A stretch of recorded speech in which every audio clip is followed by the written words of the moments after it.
ನೀವು ಕಾರನ್ನು ಖರೀದಿಸುವಾಗಲೇ ರೋಡ್ ಟ್ಯಾಕ್ಸನ್ನು ಕಟ್ಟಿದ್ದೀರಪ್ಪ ಅಂತಂದರೆ ಮತ್ತ್ಯಾಕೆ ಪದೇ ಪದೇ ಟೋಲ್ ಟ್ಯಾಕ್ಸನ್ನು ಕಟ್ತೀರಾ? 1 ನಿಮಿಷದ ತನಕ ನಿಮ್ಮ ಎಲ್ಲ ಪೊಲಿಟಿಕಲ್ ಐಡಿಯಾಲಜಿಗಳನ್ನು ಪಕ್ಕಕ್ಕಿಟ್ಬಿಟ್ಟು ನನ್ನ ಪ್ರಶ್ನೆಗೆ ಉತ್ತರವನ್ನು ಕೊಡಿ. 1 ನಿಮಿಷದ ತನಕ ನೀವು ನಿಮ್ಮ ಜಾತಿವಾದ, ಧರ್ಮವಾದ, ಭಾಷಾ ವಿವಾದ, ರಾಜ್ಯ ವಿವಾದ, ಅಂಬೇಡ್ಕರ್ ವಾದ, ಬ್ರಾಹ್ಮಣವಾದ, ಇದು ಲೆಫ್ಟು, ಇದು ರೈಟು, ಇದು ನೆಕ್ಸ್ಟು ಅನ್ನೋದರಿಂದ ಹೊರಬಂದುಬಿಟ್ಟು ನನ್ನ ಪ್ರಶ್ನೆಗೆ ಪ್ರಾಮಾಣಿಕವಾಗಿ ಉತ್ತರಿಸಿ. ನೀವು ಕಾರನ್ನು ಖರೀದಿಸುವಾಗಲೇ ರೋಡ್ ಟ್ಯಾಕ್ಸನ್ನು ಪೇ ಮಾಡಿದ್ದೀರಪ್ಪ ಅಂತಂದರೆ ಮತ್ತ್ಯಾಕೆ ಟೋಲ್ ಟ್ಯಾಕ್ಸನ್ನು ಗೋರ್ಮೆಂಟ್ ನಿಮ್ಮ ಕಡೆಯಿಂದ ತೆಗೆದುಕೊಳ್ತಾ ಇದೆ? ಆಲ್ರೆಡಿ ನೀವು ಇನ್ಕಮ್ ಟ್ಯಾಕ್ಸನ್ನು ಕಟ್ಟಿರ್ತೀರ. ಮಿಕ್ಕ ದುಡ್ಡಲ್ಲಿ ಏನೇ ಖರೀದಿಸಿದರೂ ಕೂಡ GSTಯನ್ನು ಕಟ್ತೀರಾ. ಕಾರನ್ನು ತೆಗೆದುಕೊಳ್ಳುವಾಗ ರೋಡ್ ಟ್ಯಾಕ್ಸ್ ಕೊಟ್ಟಿರ್ತೀರ. ಮತ್ತ್ಯಾಕೆ ಪದೇ ಪದೇ ಟೋಲ್ ಟ್ಯಾಕ್ಸನ್ನು ಕೊಡ್ತೀರಾ? ಇದರ ಬಗ್ಗೆ ನೀವು ಯಾವತ್ತಾದರೂ ಯೋಚನೆ ಮಾಡಿದ್ದೀರಾ? ನಂಗೆ ಗೊತ್ತು, ನೀವು ಗುಲಾಮರು ಮತ್ತು ಅಂಧಭಕ್ತರು ಇದರ ಮೇಲೆ ಯಾವತ್ತೂ ಕೂಡ ಯೋಚನೆ ಮಾಡಿರಲ್ಲ, ಮುಂದೆ ಮಾಡೋದು ಇಲ್ಲ. ಒಂದು ವೇಳೆ ನೀವು ಇದರ ಮೇಲೆ ಯೋಚನೆ ಮಾಡಿದರೆ ಕಮೆಂಟ್ ಮಾಡಿ. ಕಾರನ್ನು ತೆಗೆದುಕೊಳ್ಳುವಾಗಲೇ ರೋಡ್ ಟ್ಯಾಕ್ಸನ್ನು ಕೊಟ್ಟಿದ್ದೀರಪ್ಪ ಅಂತಂದರೆ ಮತ್ತ್ಯಾಕೆ ಟೋಲ್ ಟ್ಯಾಕ್ಸನ್ನು ಕಟ್ತಾ ಇದ್ದೀರಾ ಅನ್ನೋದನ್ನು ಕಮೆಂಟ್ ಮಾಡಿ. ಈಗ ನಿಮ್ಮ ತಲೆಯಲ್ಲಿ ಒಂದು ದೊಡ್ಡ ಡೌಟ್ ಶುರುವಾಗಿರುತ್ತೆ. ಅದೇನಪ್ಪ ಅಂತಂದರೆ ನಮ್ಮ ದೇಶದಲ್ಲಿ ಟ್ಯಾಕ್ಸ್ ಸಿಸ್ಟಮ್ ಇದೆನೋ ಅಥವಾ ಟ್ಯಾಕ್ಸ್ ಟ್ರ್ಯಾಪ್ ಇದೆನೋ ಅನ್ನೋ ಡೌಟು ನಿಮ್ಮ ತಲೆಯಲ್ಲಿ ಶುರುವಾಗತ್ತೆ. ಸೊ ಇದಕ್ಕೆ ನಿಮಗೆ ಉತ್ತರ ಸಿಗಬೇಕಪ್ಪ ಅಂತಂದರೆ ನಾನು ಈ ಟ್ಯಾಕ್ಸ್ ಸಿಸ್ಟಮನ್ನು ಮತ್ತಷ್ಟು ಲಾಜಿಕಲ್ಲಾಗಿ ಬ್ರೇಕ್ ಡೌನ್ ಮಾಡಿ ನಿಮಗೆ ಹೇಳುವೆ.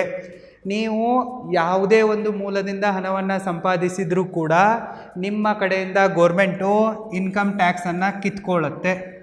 ನಿಮ್ಮ ಹತ್ರ ದುಡ್ಡು ಬರ್ತಾ ಇದ್ದಂತೆ ಗೋರ್ಮೆಂಟು ತನ್ನ ಪಾಲನ್ನು ತೊಗೊಂಡ್ಬಿಡುತ್ತೆ. ಇನ್ಕಮ್ ಟ್ಯಾಕ್ಸನ್ನು ನೀವು ಕಟ್ತೀರ. ಇನ್ನು ಮಿಕ್ಕ ದುಡ್ಡಲ್ಲಿ ನೀವು ಏನೇ ಖರ್ಚು ಮಾಡಿದರೂ ಕೂಡ, ಏನೇ ಖರೀದಿ ಮಾಡಿದರೂ ಕೂಡ ಅದರ ಮೇಲೆ ಗೋರ್ಮೆಂಟು GST ತೊಗೊಳುತ್ತೆ. ಅದನ್ನು ಕೂಡ ನೀವು ಕೊಡ್ತೀರಾ. ಇನ್ನು ಪಬ್ಲಿಕ್ ಟ್ರಾನ್ಸ್ಪೋರ್ಟೇಷನು ಚೆನ್ನಾಗಿಲ್ಲ, ಟೈಮಿಗೆ ಬರಲ್ಲ ಅಂಥೇಳಿ ನೀವು ನಿಮ್ಮ ಕಂಫರ್ಟ್ಗಾಗಿ ಕಾರನ್ನು ತೆಗೆದುಕೊಳ್ತೀರಾ.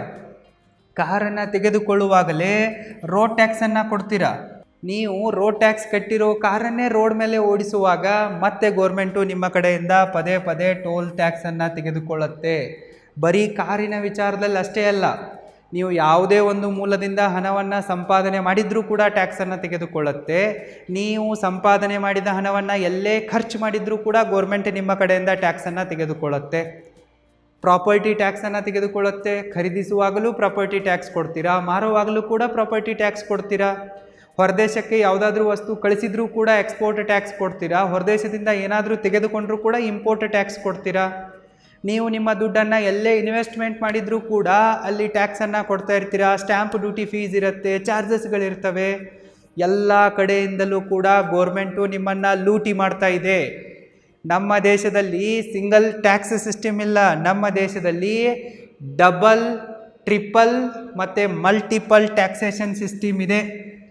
ಈ ಟ್ಯಾಕ್ಸ್ ಅನ್ನೋದು ಬಡವರನ್ನು ಮತ್ತಷ್ಟು ಬಡವರನ್ನಾಗಿಸ್ತಾ ಇದೆ ಮತ್ತು ಶ್ರೀಮಂತರನ್ನು ಮತ್ತಷ್ಟು ಶ್ರೀಮಂತರನ್ನಾಗಿಸ್ತಾ ಇದೆ. ನಮ್ಮ ದೇಶದಲ್ಲಿ ಟ್ಯಾಕ್ಸ್ ಸಿಸ್ಟಮ್ ಇಲ್ಲ. ನಮ್ಮ ದೇಶದಲ್ಲಿ ಟ್ಯಾಕ್ಸ್ ಟ್ರ್ಯಾಪ್ ಇದೆ. ಈ ಟ್ಯಾಕ್ಸ್ ಅನ್ನೋದೇ ಒಂದು ಲೂಟಿ ಆಗಿಬಿಟ್ಟಿದೆ. ನಮ್ಮ ದೇಶದಲ್ಲಿರುವ ಟ್ಯಾಕ್ಸ್ ಸಿಸ್ಟಮು ನಮ್ಮನ್ನು ಶ್ರೀಮಂತರನ್ನಾಗಿಸ್ತಾ ಇಲ್ಲ. ಇದು ನಮ್ಮನ್ನು ಟ್ರ್ಯಾಪಲ್ಲಿ ಕೆಡವಿಸಿಬಿಟ್ಟು ನಮ್ಮನ್ನು ಮತ್ತಷ್ಟು ಬಡವರನ್ನಾಗಿಸ್ತಾ ಇದೆ.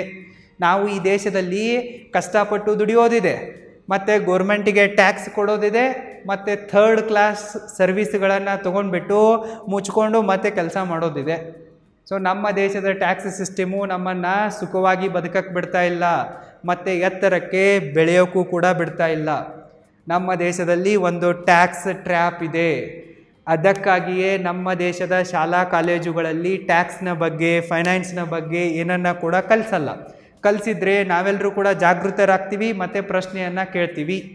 ಸೊ ಪ್ರಶ್ನೆಗಳನ್ನು ಕೇಳಬಾರ್ದಂತಲೇ ನಮ್ಮ ಶಾಲಾ ಕಾಲೇಜುಗಳಲ್ಲಿ ನಿಮಗೆ ಹಣದ ಬಗ್ಗೆ, ಟ್ಯಾಕ್ಸಿನ ಬಗ್ಗೆ ಏನನ್ನು ಕೂಡ ಕಲಿಸಲ್ಲ. ನೀವು ಕೇಳ್ಬೋದು, ಸರ್ ಬರೀ ಪ್ರಾಬ್ಲಮನ್ನೇ ಹೇಳ್ತಾ ಇದ್ದೀರಾ, ಸೊಲ್ಯೂಷನ್ ಏನು ಅಂಥೇಳಿ. ಸೊಲ್ಯೂಷನನ್ನು ಕೊಡುವೆ, ಆದರೆ ಇದು ನಿಮಗೆ ಅರ್ಥ ಆಗುತ್ತೋ ಇಲ್ವೋ ನನಗೆ ಗೊತ್ತಿಲ್ಲ. ಒಂದು ನಿಮಿಷ ಯೋಚನೆ ಮಾಡಿ. ನಮ್ಮ ದೇಶದಿಂದ ಇನ್ಕಮ್ ಟ್ಯಾಕ್ಸನ್ನು ಸಿಸ್ಟಮನ್ನೇ ತೆಗೆದ್ರೆ ಹೇಗಿರುತ್ತೆ? ಇನ್ಕಮ್ ಟ್ಯಾಕ್ಸ್ ಒಂದು ಅನ್ಪ್ರೊಡಕ್ಟಿವ್ ಡಿಪಾರ್ಟ್ಮೆಂಟ್ ಆಗಿದೆ, ಮೋಸ್ಟ್ ಕರಪ್ಟ್ ಡಿಪಾರ್ಟ್ಮೆಂಟ್ ಆಗಿದೆ. ನೀವು ನಿಯತ್ತಾಗಿ ಹಣ ಸಂಪಾದಿಸಿ ನಿಯತ್ತಾಗಿ ಟ್ಯಾಕ್ಸ್ ಕಟ್ಟಿದರೂ ಕೂಡ ಈ ಇನ್ಕಮ್ ಟ್ಯಾಕ್ಸ್ ನಿಮ್ಮನ್ನು ಹೆರಾಸ್ ಮಾಡುತ್ತೆ, ಬ್ಲ್ಯಾಕ್ ಮೇಲ್ ಮಾಡುತ್ತೆ. ಸೊ ಇನ್ಕಮ್ ಟ್ಯಾಕ್ಸ್ನ ಅವಶ್ಯಕತೆ ನಮ್ಮ ದೇಶಕ್ಕಿಲ್ಲ.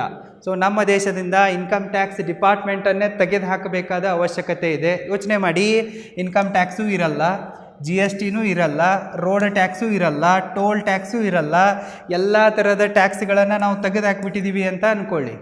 ಇದರ ಬದಲಿಗೆ ಒಂದು ಸಿಂಪಲ್ ಟ್ಯಾಕ್ಸ್ ಮೆಥಡನ್ನು ಇಂಟ್ರೊಡ್ಯೂಸ್ ಮಾಡೋದಿದೆ. ಅದ್ಯಾವುದಪ್ಪ ಅಂತಂದರೆ BTT, banking transaction tax.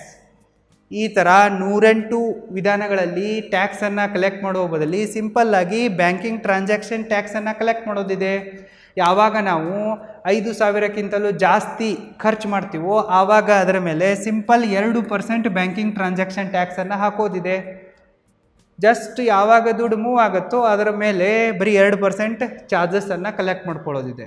So ಈ ಥರ ಎಲ್ಲ ಟ್ಯಾಕ್ಸನ್ನು ತೆಗೆದುಬಿಟ್ಟು ಸಿಂಪಲ್ ಬ್ಯಾಂಕಿಂಗ್ ಟ್ರಾನ್ಸಾಕ್ಷನ್ ಟ್ಯಾಕ್ಸನ್ನು ಇಟ್ಬಿಟ್ರೆ ನಮ್ಮ ದೇಶ ಪ್ರಗತಿಯಾಗತ್ತೆ ಮತ್ತು ಭಾರತೀಯರೆಲ್ಲರೂ ಕೂಡ ಸುಖವಾಗಿರ್ತಾರೆ ಮತ್ತು ಶ್ರೀಮಂತರಾಗ್ತಾರೆ ಅನ್ನೋದರಲ್ಲಿ ಯಾವುದೇ ಡೌಟ್ ಇಲ್ಲ. ಸೊ ನಮ್ಮ ದೇಶದಲ್ಲಿ ಟ್ಯಾಕ್ಸ್ ಸಿಸ್ಟಮು ಕಾಂಪ್ಲೆಕ್ಸ್ ಆಗಿದೆ, ಕರಪ್ಟ್ ಆಗಿದೆ, ಲೂಟಿಕೋರ ಸಿಸ್ಟಮ್ ಇದೆ. ಅದಕ್ಕಾಗಿಯೇ ಜನ ಟ್ಯಾಕ್ಸನ್ನು ಚೋರಿ ಮಾಡ್ತಾ ಇದ್ದಾರೆ.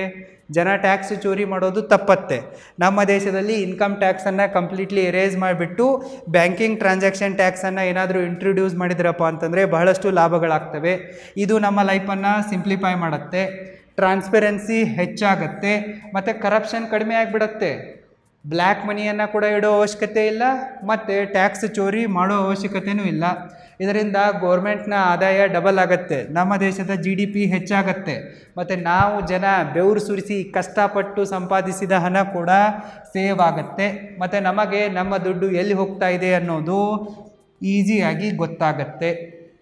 ಸೊ ಇನ್ಕಮ್ ಟ್ಯಾಕ್ಸನ್ನು ತೆಗೆದುಬಿಟ್ಟು ಬ್ಯಾಂಕಿಂಗ್ ಟ್ರಾನ್ಸಾಕ್ಷನ್ ಟ್ಯಾಕ್ಸನ್ನು ಹಾಕಿದರೆ ಇಷ್ಟೆಲ್ಲ ಲಾಭಗಳಾಗ್ತವೆ. ಆದರೆ ಈಗ ಒಂದು ದೊಡ್ಡ ತಲೆನೋವು ನಿಮಗೆ ಶುರುವಾಗತ್ತೆ. ಸರಿ, ನೀವು ಹೇಳೋದು ಸರಿಯಾಗಿದೆ, ಆದರೆ ಇದು ಭಾರತದಲ್ಲಿ ಬರೋಕ್ಕೆ ಸಾಧ್ಯ ಇದೆನಾ ಅಂತ ನೀವು ಕೇಳ್ಬೋದು. ನಾನು ನಿಮಗೆ ಗ್ಯಾರಂಟಿಯೊಂದಿಗೆ ಹೇಳುವೆ, ಭಾರತದಲ್ಲಿ ಬ್ಯಾಂಕಿಂಗ್ ಟ್ರಾನ್ಸಾಕ್ಷನ್ ಟ್ಯಾಕ್ಸು ಬರೋದಿಲ್ಲ. ಇದೊಂದು ಸ್ಯಾಡ್ ರಿಯಾಲಿಟಿ ಆಗಿದೆ. ಯಾಕಪ್ಪ ಅಂತಂದರೆ ನಮ್ಮ ದೇಶದಲ್ಲಿ ಜನ ಗುಲಾಮರಾಗಿದ್ದಾರೆ ಮತ್ತು ಅಂಧಭಕ್ತರಾಗಿದ್ದಾರೆ. ಅವರಿಗೆ ದೇಶದ ಅಭಿವೃದ್ಧಿ ಬೇಕಾಗಿಲ್ಲ, ಅವರ ದೇಶ ಪ್ರೇಮ ನಕಲಿಯಾಗಿಬಿಟ್ಟಿದೆ. ಅವ್ರು ಯಾವತ್ತೂ ಕೂಡ ರಾಜಕಾರಣಿಗಳಿಗೆ, ರಾಜಕೀಯ ಪಕ್ಷಗಳಿಗೆ ಕಾಲರ್ ಹಿಡಿದು ಇದರ ಬಗ್ಗೆ ಕೇಳಲ್ಲ. ಅದಕ್ಕಾಗಿ ನಮ್ಮ ದೇಶದಲ್ಲಿ ಬ್ಯಾಂಕಿಂಗ್ ಟ್ರಾನ್ಸಾಕ್ಷನ್ ಟ್ಯಾಕ್ಸ್ ಬರಲ್ಲ. ಈ ಲೂಟಿಕೋರ ಟ್ಯಾಕ್ಸ್ ಸಿಸ್ಟಮೇ ನಮ್ಮ ದೇಶದಲ್ಲಿ ಕಂಟಿನ್ಯೂ ಆಗುತ್ತೆ ಮತ್ತು ಜನರನ್ನು ಲೂಟಿ ಮಾಡುತ್ತೆ. ಈ ಟ್ಯಾಕ್ಸ್ ಅನ್ನೋದು ಬಡವರನ್ನಾಗಿಸುತ್ತೆ, ಶ್ರೀಮಂತರನ್ನು ಮತ್ತಷ್ಟು ಶ್ರೀಮಂತರನ್ನಾಗಿಸುತ್ತೆ. ಸೊ ನೀವು ಲೀಗಲ್ಲಾಗಿ ಟ್ಯಾಕ್ಸ್ ಉಳಿಸೋದನ್ನು ಕಲಿತ್ರೆ ಮಾತ್ರ ನೀವು ನಮ್ಮ ದೇಶದಲ್ಲಿ ಶ್ರೀಮಂತರಾಗ್ತೀರಾ. ನೀವು ಯಾವತ್ತೂ ಕೂಡ ಕಷ್ಟಪಟ್ಟು ಶ್ರೀಮಂತರಾಗೋಕ್ಕೆ ಸಾಧ್ಯನೇ ಇಲ್ಲ. ನೀವು ಇಷ್ಟಪಟ್ಟು ಕೆಲಸ ಮಾಡಿ ಹಣವನ್ನು ಸಂಪಾದಿಸಿಬಿಟ್ಟು ಲೀಗಲಿ ಟ್ಯಾಕ್ಸ್ ಉಳಿಸಿದರೆ ಮಾತ್ರ ನಮ್ಮ ದೇಶದಲ್ಲಿ ಶ್ರೀಮಂತರಾಗ್ತೀರಾ. ನೀವು ಲೀಗಲ್ಲಾಗಿ ಟ್ಯಾಕ್ಸನ್ನು ಉಳಿಸೋದನ್ನು ಕಲಿಯೋ ಆಸೆಯನ್ನು ಹೊಂದಿದರೆ ಈಗಲೇ ನೀವು roaringbusinesschool.comಗೆ ವಿಸಿಟ್ ಮಾಡಿ ಮತ್ತು ನನ್ನ ಆನ್ಲೈನ್ ಅಲ್ಟಿಮೇಟ್ ಮನಿ ಮ್ಯಾನೇಜ್ಮೆಂಟ್ ಕೋರ್ಸಿಗೆ ಎನ್ರೋಲ್ ಆಗಿ. ಲಿಂಕ್ ಈ ವಿಡಿಯೋದ ಡಿಸ್ಕ್ರಿಪ್ಷನ್ ಬಾಕ್ಸಲ್ಲಿದೆ, ಚೆಕ್ ಮಾಡಿ. ಲೀಗಲ್ಲಾಗಿ ಟ್ಯಾಕ್ಸ್ ಉಳಿಸಿ ಮತ್ತು ಶ್ರೀಮಂತರಾಗಿ. All the best.